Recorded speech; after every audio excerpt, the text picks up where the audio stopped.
অবশেষে পাকিস্তানকে লজ্জিতভাবে হারিয়ে আইসিসি চ্যাম্পিয়ন্স ট্রফি 2025-এর সেমিফাইনালে চলে গেল শক্তিশালী টিম ইন্ডিয়া। হ্যাঁ, একদম পানির মতো, যেভাবে পানির মতো বাংলাদেশকে হারাইছিল টিম ইন্ডিয়া, একদম পানির মতো ঠিক সেম ভাবে উইকেট বল সবকিছু হাতে রেখে, হ্যাঁ, পাকিস্তানকেও সেম ভাবে হারাইছে। মানে পাকিস্তান টিম আর ইন্ডিয়ান টিম কতটা যে গ্যাপ, সেটাই বোঝা গেল আজকের খেলায়।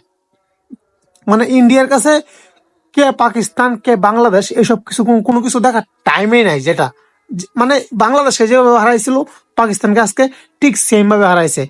হাতে উইকেট ছিল, বল ছিল, রাহুলের মতো ব্যাটসম্যান ডাগা উঠে বসা ছিল, কাউকে কোনো প্রয়োজন পড়ে নাই।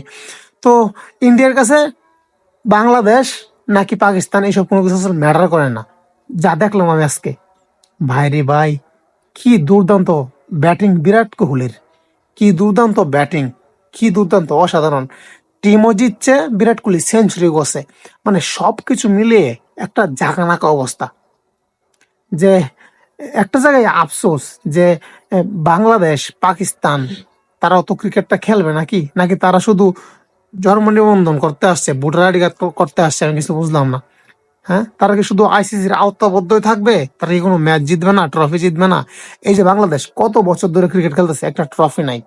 কিন্তু এই যে ইন্ডিয়ার মতো টিম যদি এইভাবে খেলে, তাহলে তো বাংলাদেশ 20-30 বছর ধরে ক্রিকেট খেলতেছে, কোনো ট্রফি নাই, আগামী 30 বছর যাবে তবুও বাংলাদেশ পাবে না যদি ইন্ডিয়ান টিম যদি এইভাবে খেলে।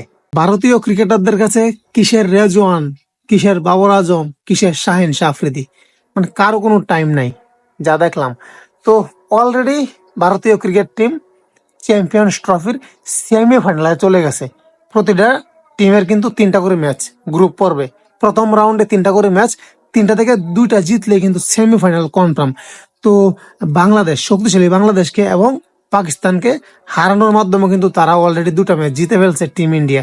তো একটা যে ম্যাচ আছে, আর একটা ম্যাচ আছে নিউজিল্যান্ডের সাথে, ওই ম্যাচ আসলে ইন্ডিয়ার খেললেও যা, না খেললেও তা, তার কিন্তু সেমিফাইনাল কনফার্ম।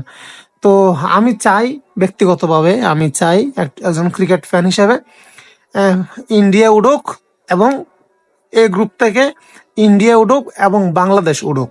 আমি চাই আইসিসি চ্যাম্পিয়ন্স ট্রফি 2025-এর ফাইনাল ম্যাচটা খেলুক শক্তিশালী বাংলাদেশ এবং ইন্ডিয়া।